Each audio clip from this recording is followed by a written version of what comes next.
until now, or they're getting a lot more traction? Do you have a beer for me now? Welcome to the Weset podcast, episode 2. We've got a super good show today. We're here with Aaron Koenig, aka the Hyperbitcoinizer. A few things we're going to talk about today is his background, which I find super interesting. What happened at La BitConf in Buenos Aires, Argentina. Aaron's going to talk a bit to us about Hyperbitcoinizer and what that means, and also about members of his Hall of Fame. We're going to be talking about the benefits of Web3 and tokenization, and the value that Weset provides to this community. So, as we get started, I just want to talk about how I met Aaron. We're here in Playa del Carmen, Mexico, and Aaron was one of the first people I met when I arrived. I was at the Tulum crypto meetup, and I sort of pitched the Weset idea, and Aaron approached us and Nadeem, the CEO, and he was super into our project and what we were doing. And since then, I've got to know Aaron more and more, and really appreciated all that he does for the Bitcoin and crypto community. Thanks for having me. Thank you for being here. So, Aaron, why don't you just tell us a little bit about yourself and your background and your projects in crypto? Yeah, my background is in media and communication. Yeah, I've worked in television before, and then I worked in web design for a long time, and the web was quite early, like 1994, 95, really early ages of the web. Then but I always had this passion for film. I went to film school, I made films, but then in the web, in the early days, of course, there were no videos, so there were no moving images. And when that came to the horizon, I started working on that edge between film and internet. So that was when we started BitFilm. You think it's a Bitcoin film company, which at the moment it really is, but we actually started that company in 1999. So in the middle of that first .com hype. And it was just supposed to be something, a bit like Vimeo or YouTube. We were just a little too early. Yeah? The first idea was to have a kind of a film platform for filmmakers, to interact. Like what Vimeo does today, just we were too early and not well funded. But then we turned into some production company. So and more or less at the same time, I discovered Bitcoin. Funny enough, also through a film project, because I had this idea, because we had this film festival for a long time. So we have this quite big network of filmmakers all around the world, mostly animators, all kinds of filmmakers. So my idea was, what can we do with this network? Can we do something like a collaborative film where everybody contributes something, all the different ideas that together to form one big film out of many ideas and many people, which was at the end of the day not a very good idea. It never really happened. But I thought, what could be a topic that many people relate to? And there are basically two things, that every human being on the earth somehow relates to. It's love and money. And there are already so many films about love, so I thought, okay, why not do something about money?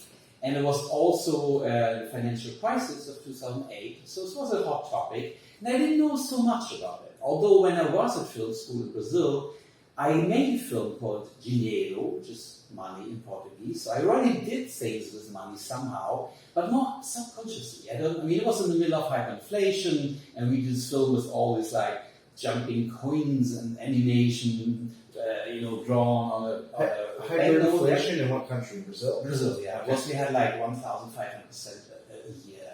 We had a huge inflation, really big. But I was on the safe side. I had German marks, so I was kind of lucky.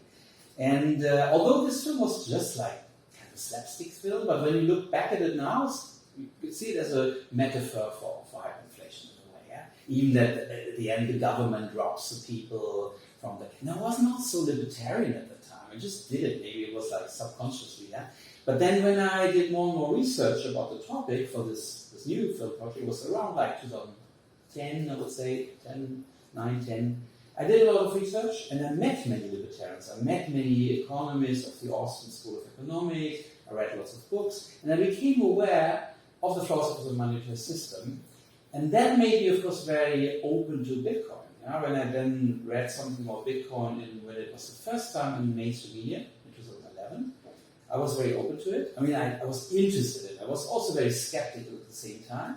because Austrian school is mostly about like gold standard and gold, and for Austrians it's still a bit like weird. And money privatized in the Austrian model, right?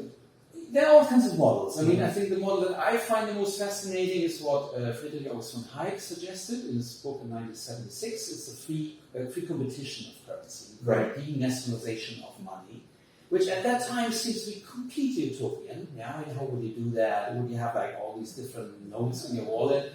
And now we have exactly. I would say we don't have a fair competition because we still have the governments with all the privileges and all that. You know, it's not a fair competition, but it's a competition. But we're going there. It's getting fairer. Yeah, well, let's see if it's fair. Yeah, maybe if they don't play fair, also, but we have a competition, and that's a good thing. So there are different, streams also in the Austrian school. Some say no, it has to be gold. Yeah, and others are a bit more open. And actually, I think that Hayek even somehow predicted something like Bitcoin just before when the internet was there. Said, shouldn't there be something like internet money?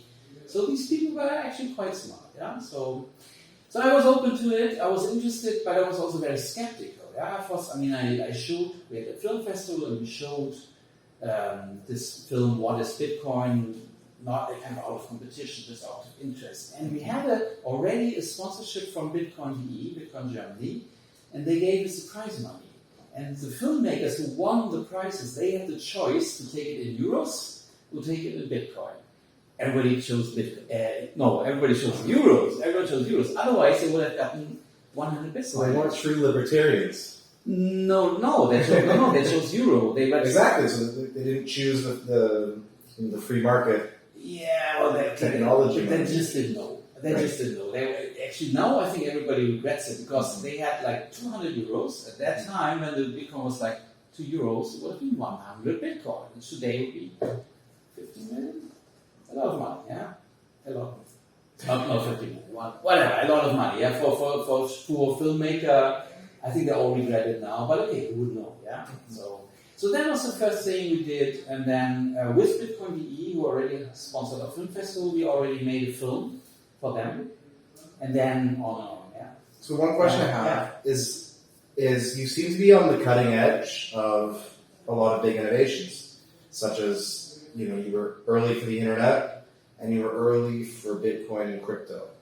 Do you feel the same way, or do you see similarities between the early days of the internet and the early days of Web3? Absolutely. Very, very many. I mean, for instance, when the internet was early, like 94, 95, people would ask, what's that for? That's just for some geeks. Who would need it? Come on. This is the fad that will pass away. Yeah? What's just for porn or terror or whatever. It had a very, very bad image, the internet. Yeah? Mm-hmm.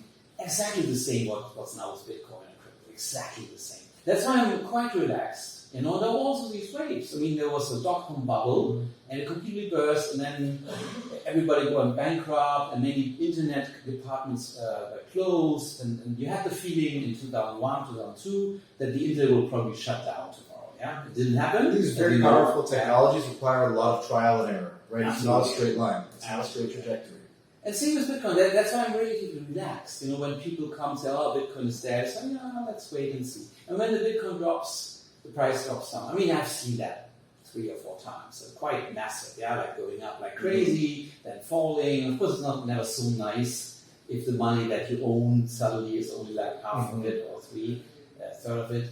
But I've only seen it coming and going. And of course, because of that experience with the early internet, not super early, but when the internet became popular, because the internet is around since like the 1960s, but only in like mid-90s it became like this widespread phenomenon. The adoption curve, right? The adoption curve of these technologies is well, because it starts slow and then it goes parabolic. It can go parabolic. It can, of course, also go down again and then go up, and it really depends if people really want it. Yeah, there's no guarantee for it. Mm-hmm. What we can definitely observe is that these adoption curves usually they become quicker. Yeah? I mean, it took a long time to adapt to the telephone or the car or that, and then it was relatively quick that the internet, still like 30 years or so, and the mobile phone even quicker, and then we see all these phenomena happen on the internet now.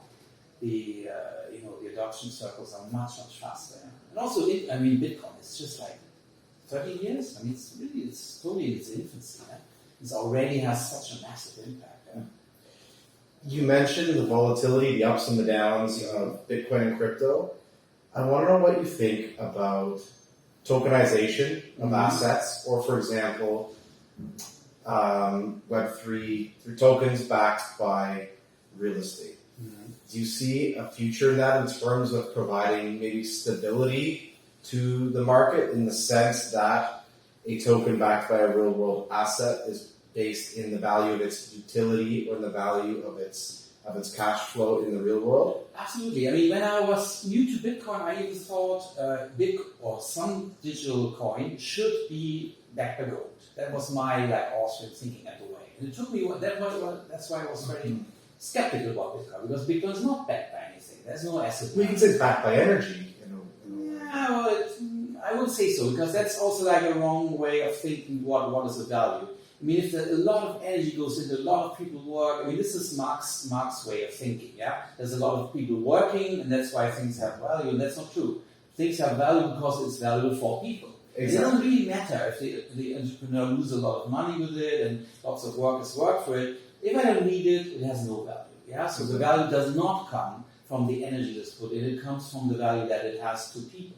So the value of Bitcoin is because it's scarce, it's useful, you can send it across borders easily, it's not censorship resistant. There are many things that make Bitcoin valuable, just like gold. You know, gold is also not backed by anything. Gold is scarce, gold can be cut into small pieces, gold can be transported easily, not as easy as Bitcoin, obviously.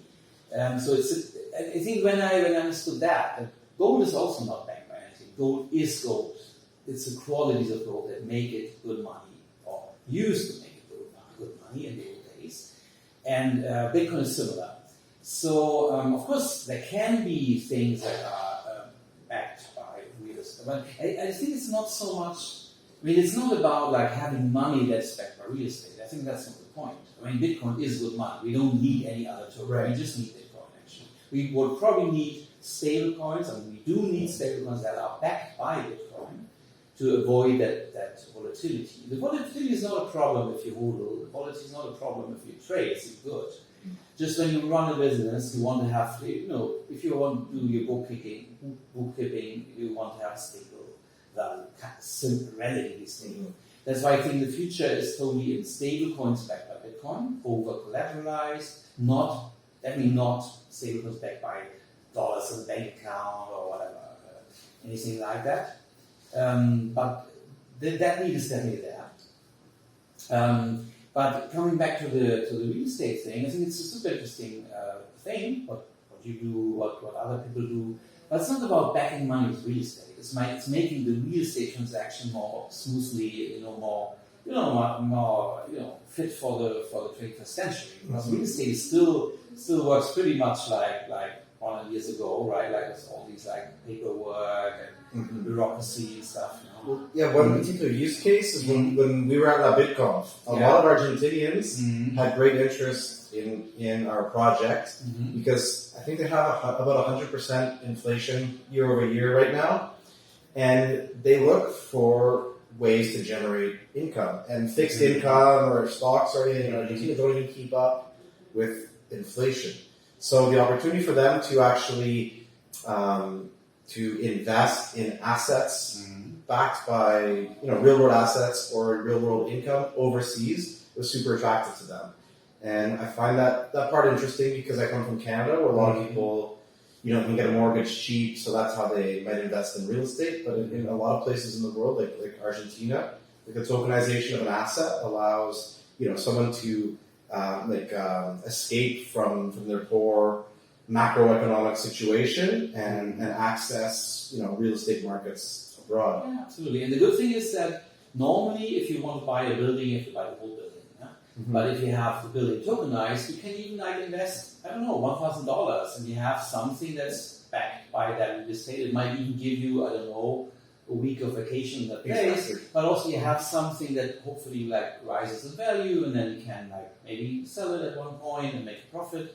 So suddenly there are all these new opportunities that didn't exist before, because they always had this big risk. When you invest in real estate, you had to put all your money basically in that basket of that piece of whatever, that building or that condo.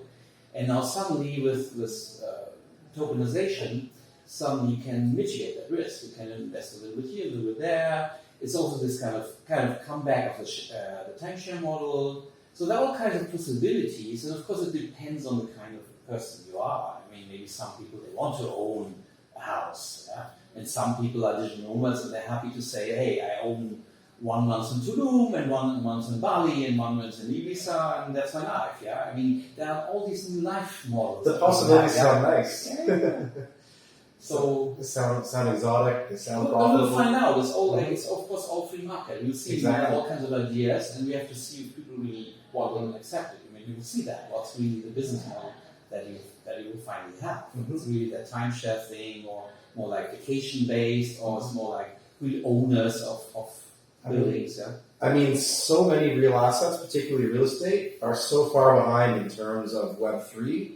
There's so much growth potential. There's so much room for all of these options, from vacation like NFTs to just investing in any type of building or infrastructure. It's all in play. I think it's all going to grow quite a bit in the next 10 years or so. Yeah. I think the biggest hurdle is because Web3, when I hear Web3, is usually what you mean by it is that you access like a website just through your wallet, and it's all the blockchain. You don't have to identify, you don't have to put in, there's some KYC, there's all these things that make the internet at the moment so cumbersome and difficult. Everything gets much smoother and much easier with much more privacy. So that's for me what Web3 stands for, which is, of course, in the world of real estate, not so easy, because at the moment it's still the government who controls. Yeah? The government has the land title register, the government who gives you the license, whatever. So we will not absolutely circumvent the government at that stage. Not at this moment. Maybe in the future. Probably not. So it will not be totally it will not be totally Web3. Hopefully, yes, but I mean, we have to also be realistic. So one thing that definitely makes a lot of sense, because at the moment, all these land registers, still a lot of paper, like centralized database, and there's, some office and they're responsible for it. And in like good countries, like countries that work, it's just like slow and expensive and cumbersome, but it more or less works. Yeah, in Germany, it's like very expensive and it, not very efficient, but it's okay. But what I know is that there are lots of countries in the world where you might have some corrupt official, and then you bribe him, and then suddenly, although you are the owner of the house or the land title, then suddenly belongs to somebody else because you pay more, and that's of course something you need to avoid. Well, yeah, and just to go back to your definition of Web 2, Web 3, I would agree with it, and I would just add that Web 3 is about ownership, right? So on Web 2, you create content, some, YouTube or some website owns actually what you've created, right? You have money in a bank, it's in some bank's website, but Web 3 is more, you own a token, it's in your wallet, you create content, it's in your... Web 3 is just kind of like fuzzy term. It is. It's kind of a buzzword. Everybody understands something else. But one thing, that you own your data. I think that's very important. But it reminded me, if you're talking about the corruption and government officials, for example, taking goods. But I mean, if that is held, if it's on the blockchain, it becomes much more difficult for any party to counterfeit that, right, or corrupt that, right? It's mutable, that not somebody can suddenly tear down a piece of paper of the language and say, oh no, so now it belongs to that company. It just doesn't work. It's not very transparent. Yeah? So I see a huge potential there, but on the other hand, also that governments will not so easily give that away. So I think that's maybe in El Salvador they will do it. Maybe in countries where it's just really such a mess. I mean, there's a huge potential now, because I think there's so much. So many people who actually own land. They live there. They have it. It's their house. It's there, but they cannot prove it. That's especially in like developing countries. Huge problem. And otherwise, they could have that as a collateral to get a loan to start a business, but they cannot. They cannot prove it. They don't have the ownership. They are owners. De facto, they are. But legally, somebody could just easily take it away from them. Well, crypto, for example, Web3 or even Bitcoin is the most basic property right. Because anybody who might not have an identification, they might not be able to open a bank account for many reasons, but they can open a Bitcoin wallet and they can own to their name a part of, with a private key, they could own a part of the And the interesting is that now you can do things with Bitcoin that goes beyond Bitcoin Cash and goes beyond just money and payment. All these things, for instance, what you just mentioned, digital identity in Buenos Aires, there was this really interesting project, the Cork ID, which is a digital ID that you can prove that you're the owner of something, that you can prove that you are yourself. And it is backed by the government of Buenos Aires, so there's like a city of depends, 20 million people or something, or 30 million people. And the government's smart enough to say, we don't want to own that technology. Should be something that's open source and belongs to the people. We will just push it. Yeah, they fund it to a certain degree, and they make people use it. So the government of Buenos Aires, most governments are not so smart, but there seem to be some quite smart people in it. So this Cork ID is a very interesting. There seem to be. There was a Secretary of Innovation, and he talked on the stage at the biggest Bitcoin conference, and he was wearing t-shirt and jeans. It was like, seemed to be a good guy. Yeah? He seemed to be friends with everybody. So there are things happening. Yeah? So this whole digital ID thing is super interesting because there's so much going wrong because the governments control the idea and especially people in the so-called third world. Yeah, they live somewhere in a slum. They cannot prove, they don't have a credit score, they don't, they might not even know when they're born, they totally depend on cash in their hand, yeah? So they have no access to the financial system, they cannot get a loan, they cannot start a business, which is a pity because there's so much human creativity, so much human potential that is not being used at the moment.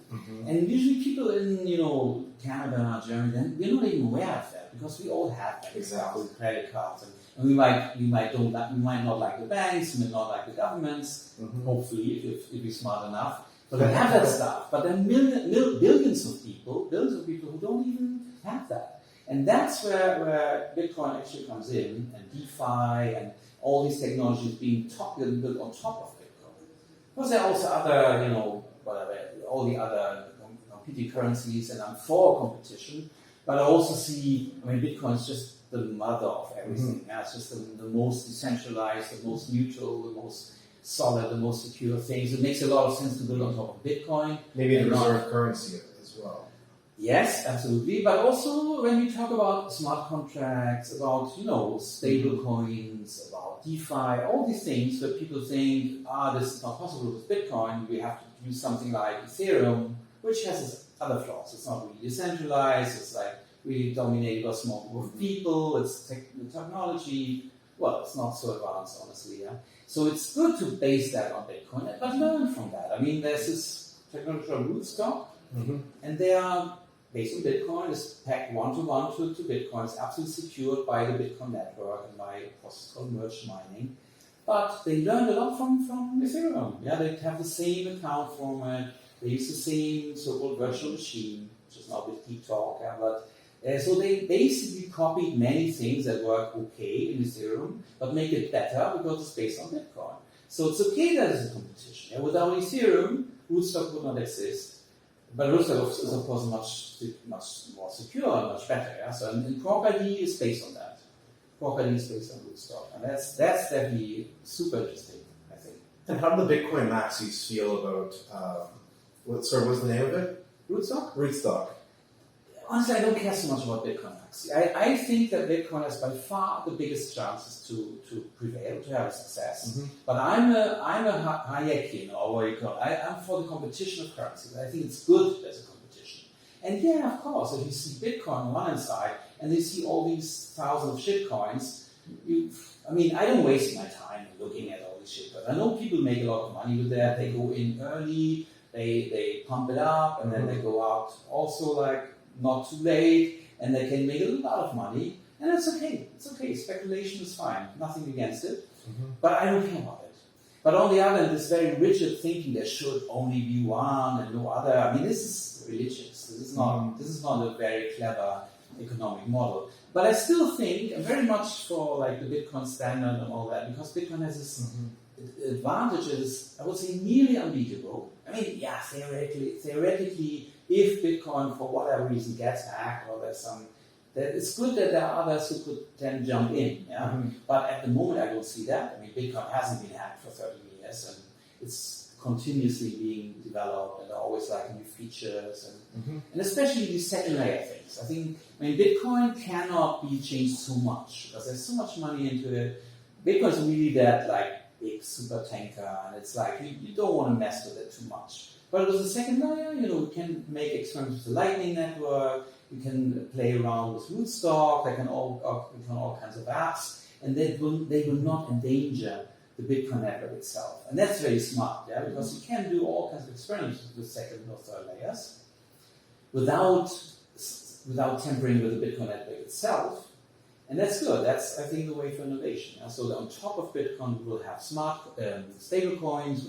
We have smart contracts. We'll have trading platforms. We have derivatives. And many maxis, I think they're not even aware of it, or they don't. Maybe they hate the financial system so much that they think, no, everything should just be Bitcoin. I don't know. I don't know so many maxis. I know many Bitcoiners, who are totally for Bitcoin. And for instance, the LaBitConf, it is a Bitcoin conference, absolutely. They totally come from that. But they have Vitalik Buterin there. They had always other coins. There were the event of Dash. There was somebody from Zcash. They're not rigid. They invite everybody, but they're relaxed. They say, hey, come on, at the end of the day, we believe that Bitcoin will win, but it doesn't mean that we have to diss the others. Because that attitude of being so, only Bitcoin, all the others are shitcoin, this is wrong for me. I mean, Bitcoin's it's the best. I think it's sort of, it's the gold standard, right? But it's not enough to completely decentralize. I would say it has its flaws, and they need to be fixed. The volatility is the thing, so we definitely need stable coins. Privacy is an issue. I think Bitcoin is a bit too traceable. I think there are definitely things we can learn from, projects like Monero or Zcash, where Bitcoin probably should be more private, less that kind of transparent. We want the governments to be transparent, but we want our own finance, of course, to be private. There should not be possible to trace payments back on the blockchain and then see who paid what to who. I mean, Bitcoin is not anonymous, as we all know. It's pseudonymous. I think that's the word for it. But you can trace it, and that's too much. That needs to be better. I think the Lightning Network is already a step forward in that direction.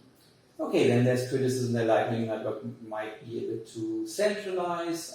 I don't think so. I think there's still like an open standard and everybody can work with it. I don't see that danger so much. But also leave that discussion to the tech guys. So I think we're getting towards one of my questions, which is about your website, the Hyperbitcoinizer, where the catchphrase is to mass adoption and beyond. Yeah. So beyond, that's of course that's puzzle idea, to infinity and beyond. That's one of my questions is what does mass adoption look like? And how do we get there? And then how do we get beyond there? The beyond is more like because to infinity beyond was like slogan by bus. That doesn't make sense. So what is just mass adoption? But let me explain, because we had in Berlin at our round table, at our meeting, we had that toast. We had the toast to blockchain infinity. We had that already. And then I don't know if it was me or somebody saying and beyond. So we said to blockchain infinity and beyond. So the blockchain lives forever and beyond. This makes sense, but it sounds funny. So I just added that as a kind of little cultural reference. But what it really means, the word hyperbitcoinization is, of course, it's a massive term. It sounds really big and hyper. So I think it was the director of the Satoshi Nakamoto Institute who coined the term, I think back in 2014 already. And it just means this process where there's no turning back, where when you have that tipping point, then suddenly, like the internet, if you could call something like hyper-internetization, nobody uses that word, but there was a point in history, I remember very well when internet was a thing for freaks, and we would have like meetups for internet users, and you would feel kind of special. You would feel like, we are the net community and we're different than anybody else. Today, everybody uses the internet. I mean, every schoolgirl uses the internet and everybody's on the internet. And when did that happen? There was some turning point when suddenly everybody started using the internet. And this point where you mentioned this hockey stick or whatever, it's not so easy to trace. Probably it was in the late 2000 when that happened. I think for me, my big turn to the internet was Napster. In 2000, I was about, I guess, 13 years old. And, Okay. I was like, this is so cool. I can get all this music for free. And I was downloading Blink 182, Dr. Dre. Okay.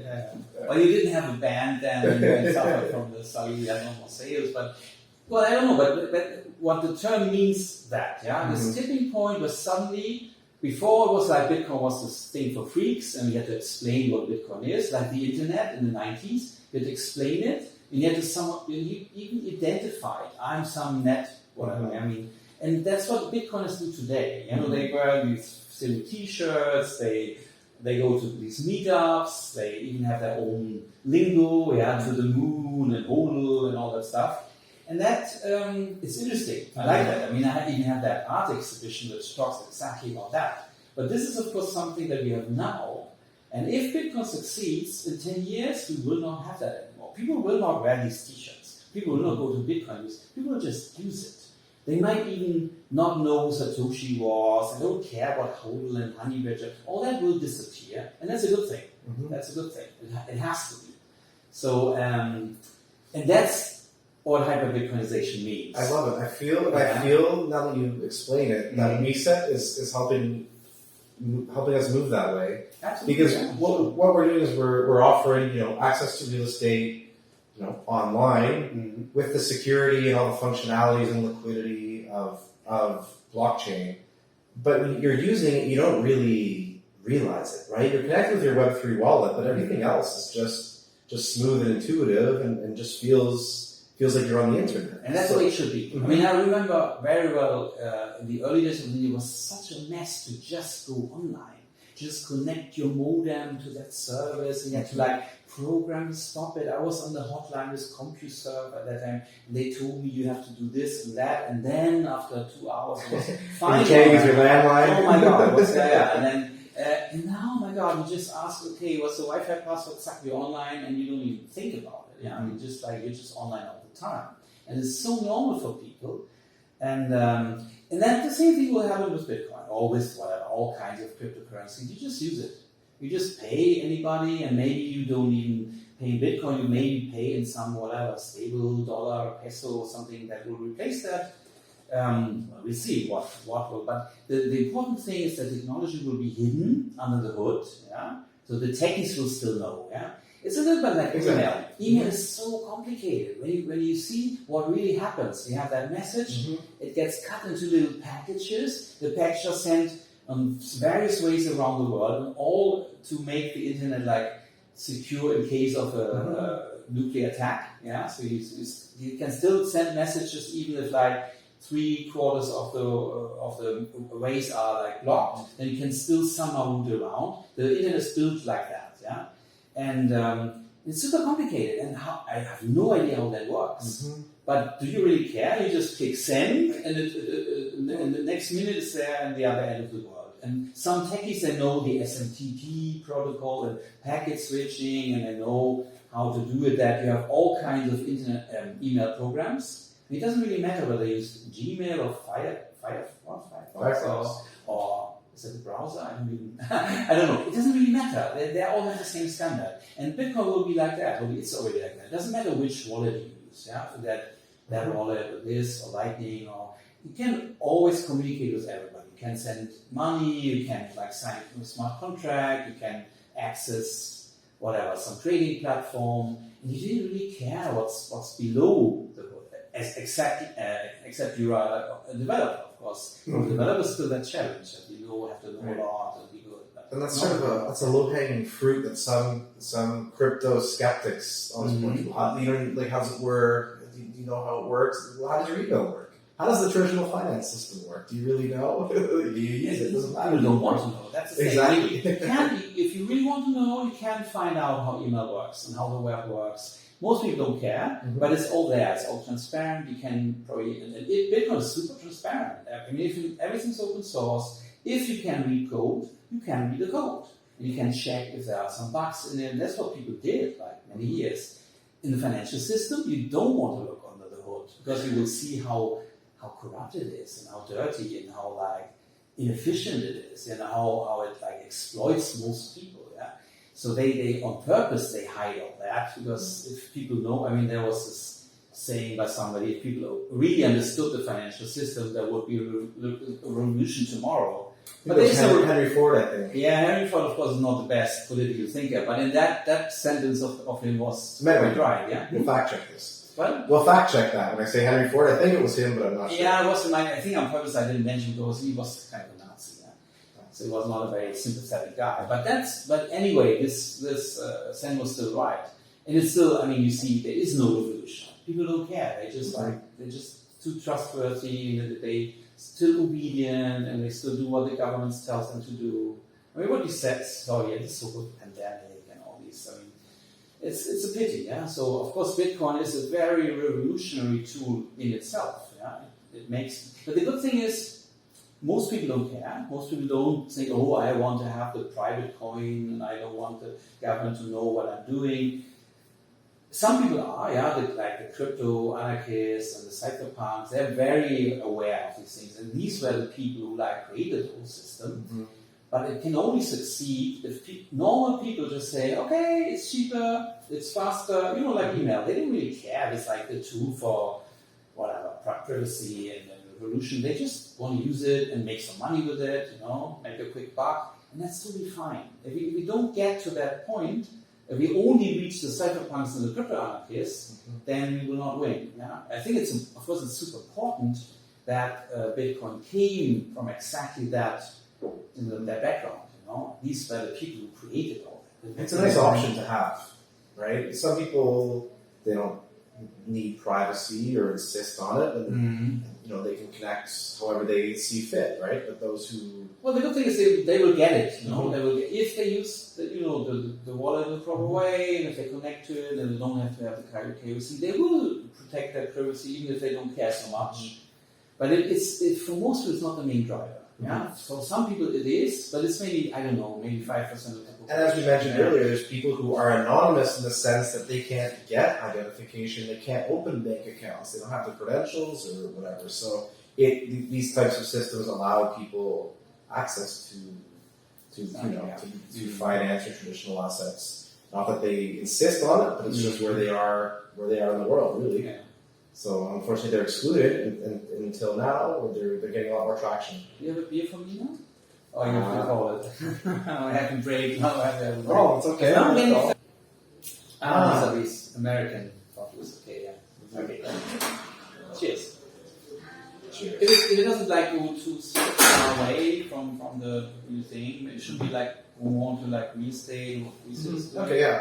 Why don't we talk a bit more about real estate and Web3.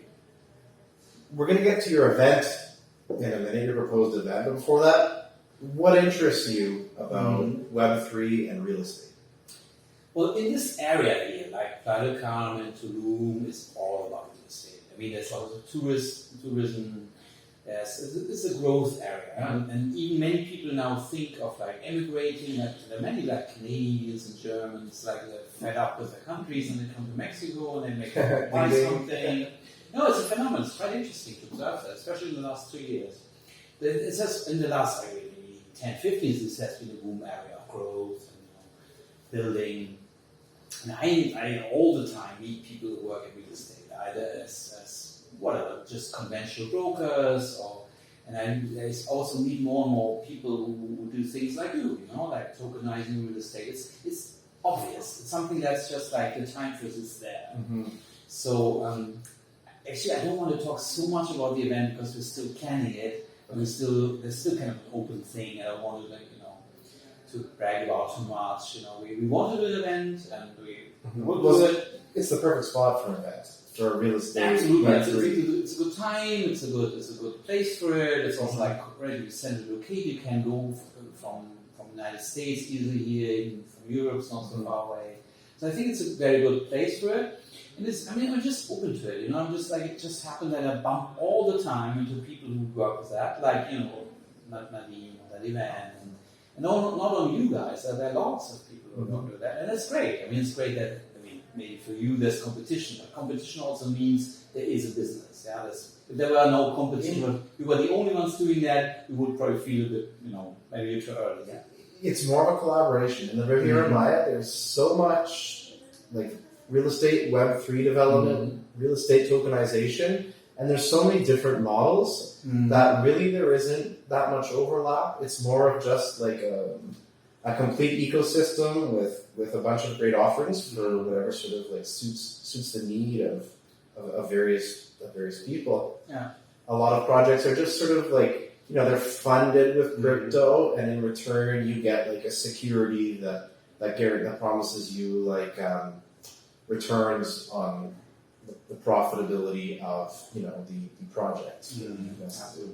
And I'm also interested when things come together. When there's some some new edge. As I said, I'm always like, I like these innovative things. When the internet was new, Bitcoin was new. Now this thing happens that like real life asset and blockchain and tokenization somehow gets together. Nobody knows exactly how, but that's what makes it interesting. Nobody knew exactly how the internet would develop in the mid-90s. I remember when I wrote about that, I was very critical of e-commerce. I couldn't imagine that people would just like order things on the web, and I would always think that people want to touch things. I thought advertising is a great thing, which is of course true. Advertising is of course one of the biggest market. But I was, for instance, very skeptical of e-commerce, and it's there and it's big and massive. So it can be wrong, and that's totally fine. It's like all about like failures in the States, and hopefully learn from it. And the whole market it's relatively new. I remember last year I was approached by some friends of mine who had very similar ideas to what you said, and they asked me what to do, NFT or which kind of token. At the end, they didn't do it, but it was like even a year ago I was a little bit involved in those things, and now suddenly I meet these people all the time. And I'm not a real estate expert, and I don't think I will become one. But that doesn't matter so much. I know something about crypto. I know something about making the event nice, and I always like to learn, And we always did that with our films, that we had to learn something new, and maybe something that in the beginning we didn't even understand, and we had to understand to make a little funny story out of it. So, and I really find this development super exciting. It's of course also a very interesting business. No doubt there's a lot of money in real estate, and everybody's working with it here. So I think it's just the right time to do it, and it's also nice to meet people like you and other people who are involved with that. And it's just a very exciting time, a very exciting movement at the moment. It is an amazing space. And you mentioned earlier that there's a lot of Canadians and Germans, whatever, fed up with their company or countries coming down to this area. And that's exactly, we're trying to match our products to these types of people. Because with, like, for example, with a Weset NFT to utility token, meaning you could actually use the property. So for people who want to be in Mexico a few months of the year, it makes sense just to, buy that time and not sink all your liquidity into months and months of a property that you're not going to use. Yeah, absolutely. So definitely popular. It's been popular with like snowbirds. Yeah, and it's also something. I was considering maybe buying something, but I was not totally sure. I like it here. It's great to be here, but maybe also not the whole time. I don't want to put all my eggs in that one basket. And now, now it's not the time for me, at least, to sell any bitcoins. I'd rather wait. I'd rather wait for the next bull run. So, but maybe other people think differently. Maybe they think, it's too risky. I'd rather put some of my assets, some bitcoins into real estate. I'm more optimistic. I think it will go up, and I'd rather buy something for one Bitcoin. That's still my idea, that I get exactly that sweet spot where I can buy something nice for one Bitcoin. But maybe change my mind. Maybe also think, maybe just buy some tokens and I can stay here for whatever, a few months a year, and the rest of the time I do something else. So people like me are definitely open for that. And it's not so unusual anymore. That's the thing. There are more and more people who work like this, who live like this, who work remotely, who live online, who live digitally. Of course, and digitally, we all, nobody is a digital nomad. That's a funny word. We are all basically analog. We have bodies, we need to eat, we need to, go to the loo, we need a bed. So there's still a need for the real life assets. But the interesting thing is how to to fund it, how to get it, how to prove your identity, how to buy it. There's of course a lot of room improvement. Yeah, all the bureaucracy that's still in the way from that. That of course needs to go. Yeah? So I mean, you had something interesting. What were you saying back there? The real estate crypto hall of fame. I like it. No, not the Hall of Fame, but I mean, the idea with the Hall of Fame is to have a place. It's basically like Rock and Roll Hall of Fame. And Rock and Roll Hall of Fame, there can only be people who have released their first record 25 years ago. So if somebody is just successful now, and like some one runner, they will not necessarily go to the Hall of Fame. It's really people who are like where they're early and have a long-term career. So there are these criteria.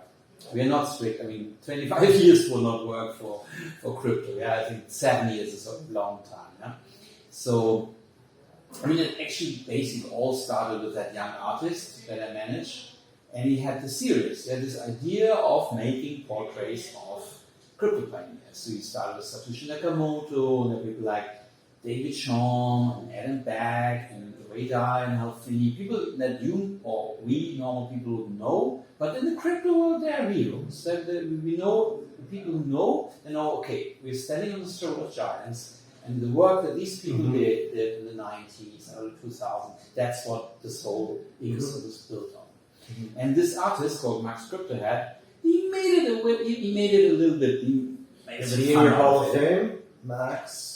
That's all. Is he in your Hall of Fame? It's all on moonstock.net. Okay. That's my gallery, and then that's where I post it.